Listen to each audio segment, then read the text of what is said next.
Welcome back to the Integrative Health Series. My name is Dr. Erik Reis and I'm excited to have you here. Malnutrition has become the #1 cause of disease, disability, and death in the world today. All of the wars, terrorism, and natural disasters combined don't come close to the devastation caused by malnutrition. Almost 6 million children die each year from malnutrition-related issues. Malnutrition is defined as the lack of essential vitamins and minerals in your diet that are required to keep your body functional and able to resist disease. And while we may have linked it to starvation in the past, the face of malnutrition has radically changed over the last 20 to 30 years. Today, as a result of the major nutrient deficiencies in our modern diets, there are more malnutrition, overweight, and obese people in the world than malnutrition-starving people, according to the World Health Organization. It is shocking to realize that in the US, the wealthiest nation on earth, nearly our entire population fails to get adequately nourished through diet alone, according to a recent study published in the Journal of Nutrition. Two major factors contribute to this phenomenon. First, 90 cents out of every dollar spent on food in the US buys processed food, which is overwhelmingly deficient in essential nutrients. Second, modern commercial farming technologies are all designed to grow fruits and vegetables faster and bigger than ever. The result of commercial farming is that our most popular foods have lost significant levels of their vitamins and mineral content.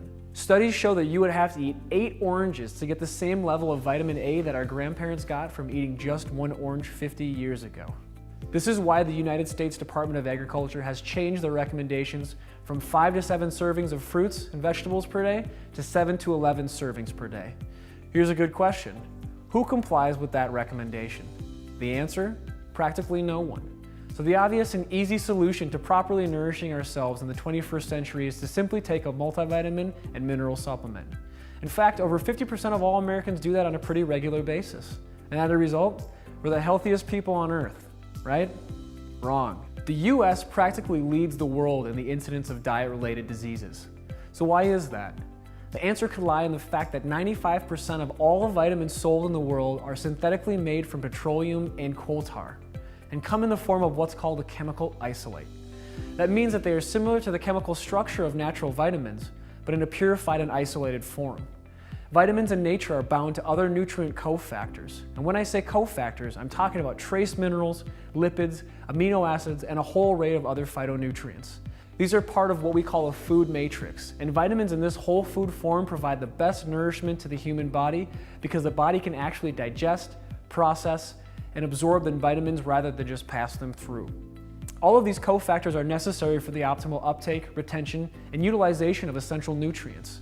Synthetic vitamins, even when formulated into food products like meal replacement shakes, nutritional bars, and breakfast cereals, are still chemical isolates in the body. They are easily absorbed by the body, but difficult to use. The body must leach the same type of cofactors from its bone, tissues, and fluids and bond them to the isolates for proper uptake and utilization. This is very inefficient, and as a result, many of the isolates are simply excreted. That's why for decades the medical community referred to vitamin supplements as nothing more than expensive urine. Unused fat-soluble chemical isolates like vitamin A, vitamin E, and beta-carotene get stored in our fat cells and at high doses have been shown to actually increase our risk of disease and death. Imagine taking vitamin supplements and meal replacement products that can actually increase our risk of poor health. Minerals are different. Minerals are rocks. Plants uptake minerals from the soil, pre-digest them, and bond them into a food matrix, which makes them more soluble and easier to absorb. A mineral can be 20 times more soluble inside of a plant than outside. Typical mineral supplements are in the form of mineral salts or ground up rocks, not food. By the way, RDAs, or recommended daily allowances, were established by the United States Department of Agriculture to identify the amount of vitamins and minerals from the food sources, not synthetic sources, required to keep us healthy and fight off disease.